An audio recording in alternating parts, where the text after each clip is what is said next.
This week of the 10-Minute Bible Hour podcast is sponsored by the beautifully put together Dwell audio Bible app. It's a great thing to make a part of your daily routine. They're offering huge discounts on an annual membership right now for yourself or to give away. You can click on the link in the show notes below to check that out. All right, let's get after it.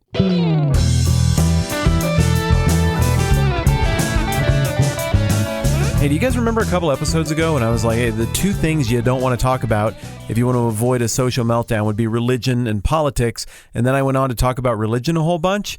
Well, guess what? Now I'm going to talk about politics a whole bunch, but I'm not going to advocate for anything. It just suits us really well for this conversation as an example. So thick skin, here we go. Have you ever thought about how hard it's going to be 1,000 years from now for our descendants to sort out what our different political tribes meant and believed in the right now and maybe like the 150 years previous to right now?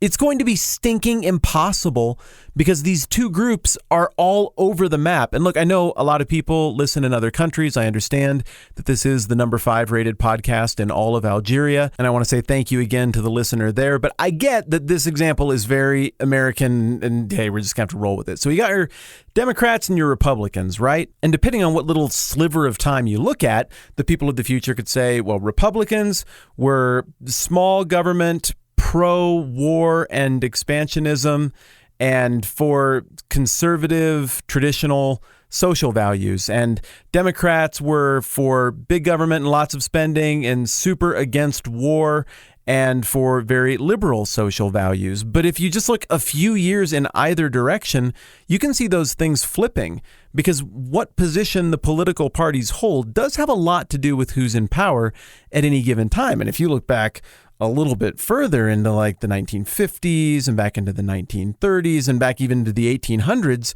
you see almost a complete flipping of who thinks what at what time. So nailing down a set of political parties in the ancient Near East 2,000 plus years ago with very limited sources is going to be tricky. Yet, when we pick up the New Testament, we see these two parties all over it, the Pharisees and the Sadducees. And apparently we need to know what we're talking about there in order to understand the narrative because of how much they come up, especially the Pharisees. And of course, we need to know who these people are in order to understand the text in a similar manner to how the original audience would have understood it, because they definitely knew who these guys were. So I'm going to do my best in this episode to explain who these characters are, because they come up right here in Matthew chapter 3 and verse 7. We're hearing about John the Baptist and how he's baptizing people, and there's this great big religious movement spontaneously happening out in the middle of the desert in a very inconvenient place to get to. And then we read this. But when he saw, he being John, many of the Pharisees and Sadducees coming to where he was baptizing, he said to them, "You brood of vipers, who warned you to flee from the coming wrath? Produce fruit in keeping with repentance. And don't think that you can say to yourselves, 'We have Abraham as our father.' I tell you that out of these stones God can raise up children for Abraham. The axe is already at the root of the tree, and every tree that doesn't produce good fruit will be cut down and thrown into the fire." Okay, set aside that whole angry rebuke part. We're going to break that down next time around. But first, let's figure out who's being rebuked and what this would have meant to the original audience. Pharisees and Sadducees. So these are two groups. These are historical, religious, social, philosophical, political parties.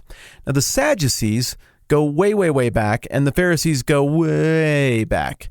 Now, I did a video on this over on the YouTube channel a couple years ago, I suppose, and there were a lot of people who were like, hey, that makes perfect sense what you did there, because you kind of likened the Pharisees to the more conservative-minded crowd and the Sadducees to the more liberal-minded crowd. And other people watched that video and they're like, you screwed up the whole thing, you big idiot. It's the other way around. But like I was saying a minute ago, it kind of depends on when you ask, and it kind of depends on what particular platform positions you evaluate to figure out which is more like our conservatives of this era and which was more like the liberals of this era. Here's what I mean. Your Pharisees came about during the Hasmonean dynasty. They correspond pretty closely to the Maccabean rebellion, and their job in society was to interpret the written law of Moses and to call people toward an expectation of a Messiah and toward personal holiness. They were not as concerned with the affairs of the temple and the public religious activity at the national level. They were more interested in the personal behavioral level and this kind of fraternity of lawyer, priest, congressman, Supreme Court justice hybrids that they guarded the boundaries of very, very closely. It was hard to become a Pharisee. It took a lot of work and a lot of study. But the Pharisees believed that the literal written law of the land, that would be like our Constitution, that was not the only thing that God had communicated to people, and that to really properly lead the people, they would need to expand their understanding of what God had revealed beyond what was written in the Torah, or what we would call the first 5 books of the Old Testament, and out to this oral tradition that they believed that God had handed on to Moses.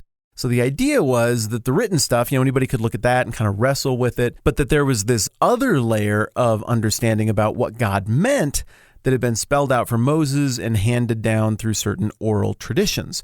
When you weighed the tradition along with the written stuff and you reasoned it through and listened to all the great minds from the past, then you could get to how things ought to be. And they were very concerned with how things ought to be.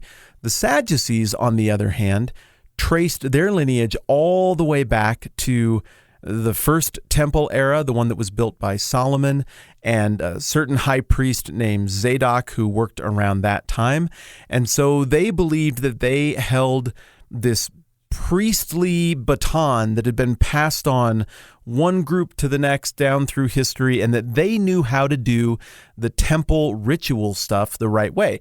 Now, like, if you're an outsider to Judaism, which I very much am, that might sound ridiculous. Like, how hard is it to just do your temple stuff? You show up and, I don't know, you stab like a sheep or something. You probably got some blood that you dump on a thing, you sprinkle or whatever. I don't know. The Old Testament's a big, complicated document. Maybe there are a few things you'd have to study up on, but really, how hard can it be to just do church every week? But there is a ton, as you look more closely at this, of controversy around how exactly you carried out these duties, who got what things, who had what duties, what made you ready to carry these things out, what made you impure or unprepared to carry these things out. And they believed that they were the torchbearers and the gatekeepers of all of the temple stuff, and that they did this on behalf of the people. However, as you know, because we've talked about it a lot, Alexander the Great came along, and a ton of Hellenizing or Greekifying influence came with him in the late 300s and then 200s and 100s BC.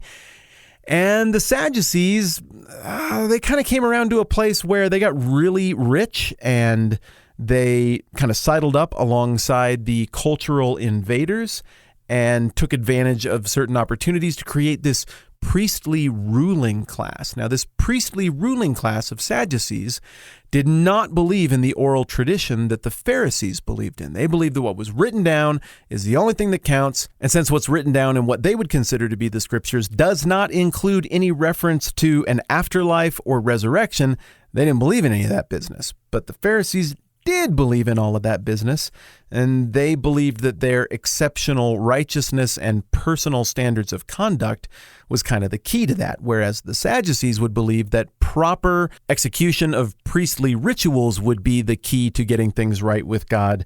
Again, not that they believed that there was some payoff at the end. So it kind of breaks down very naturally if you think about it. The Sadducees don't think there's an afterlife, so they're going to get theirs in this life. The Pharisees think there's an afterlife, so they're going to reject some privilege in the interest of getting something way better in the afterlife. Now, what's interesting here is that the political spectrum that we try to inflict on this situation is going to be incomplete no matter what. Because we could go with the political spectrum I went with in my video a couple years ago, which is to say the Sadducees lived it up a little bit more. They sidled up alongside the Greek influence and kind of liberalized themselves, while the Pharisees dug in and were very conservative and wanted to return to Jewish roots in terms of personal behavior. And then you got, your Sadducees equals the left, Pharisees equals the right comparison. That's what I went with. But we could also flip that around and do it the exact opposite way if we instead frame it in terms of founding document and law. The Sadducees then would be the conservatives who are for the strict literalist interpretation of their quote-unquote constitution, the written law, whereas the more liberal Pharisees are the ones who like the case law, all of the tradition and argumentation that really expands on that original written law to allow a whole lot more flexibility and support for their expanded ideas. Or we could torture the spectrum even further and compare these two groups to Catholics and Protestants. Because the Sadducees believed that there needed to be a priest. I mean, that was their job. It was their identity. It was their role. It was their meal ticket. And so they were the go-between between God and man. But the more Protestant-like Pharisees believed that everybody was a priest and could have access to God to some degree. Okay, I'm stretching all of this. My point is not to say that Sadducees are Catholics or that Catholics are bad or that Pharisees are Protestants or that Protestants are bad. My point is to say that these two groups are really very much so a moving target, and our sources on this stuff, it's frankly sketchy. I think the first historical reference to the Pharisees is actually in the New Testament. And Phariseeism goes on to be the foundation for rabbinical Judaism. So these are the good guys in the minds of my Jewish friends, and the Sadducees kind of get lost to history because in 70 AD, the invasion with Titus and Vespasian from Rome, that ends up with the temple being destroyed. I remember what we just said the Sadducees did for a living. I mean, their entire identity and the reason for existence is attached to the statehood of their people and the life of everything that's going on around the temple. The temple gets torn down. These people don't really serve a role in society anymore, whereas the Pharisees continue to serve a role in societies as the interpreter of law and the arbiter of what is and isn't good behavior, and at least initially, the watchdogs for this vague idea that there might still be a Messiah hanging out there somewhere. So in the interest of fairness, I think a lot of Jewish people today would take great exception to the characterization of the Pharisees in the New Testament as the bad guys, but wow, it sure makes sense from a Christian perspective that the Pharisees are the bad guys, in part because they freaked out and participated in the execution of Jesus, and the church was very insistent on not letting them slide for that. I mean, Peter goes right in there and is like, no, don't you try and slide out of this thing. Jesus Christ, who you crucified, he says that in the book of Acts. So from a Christian perspective, look, the Pharisees are the bad guys. And part of the reason they're the bad guys is because everything that theoretically was their job, that is to bring the life of the priesthood to the individual, to connect people to God, and to point people toward the Messiah, they weren't getting it done. The funny thing is, remember, we're in Matthew chapter 3, and in this passage, we're reading about the person who is doing their job for them, that is, pointing people toward the Messiah. It's John the Baptist. And then these two groups show up together, hand in hand, la-di-da, getting along great as though nothing is the problem. They function together sort of in a governing body called the Sanhedrin, but these guys cannibalized each other hardcore. But now all of a sudden, everything's great because we're curious and upset about this John thing. They come out to scrutinize it in a rare show of solidarity, and John is going to have nothing of it. Okay, I know I went a little bit long this time, but I wanted to get all of this Pharisee, Sadducee stuff into one conversation, and we'll get into the scathing part next. I like you guys, and this is fun. Can't wait to do it again tomorrow. All right, I'm Matt. This is 10 Minute Bible Hour Podcast. I'll catch you soon.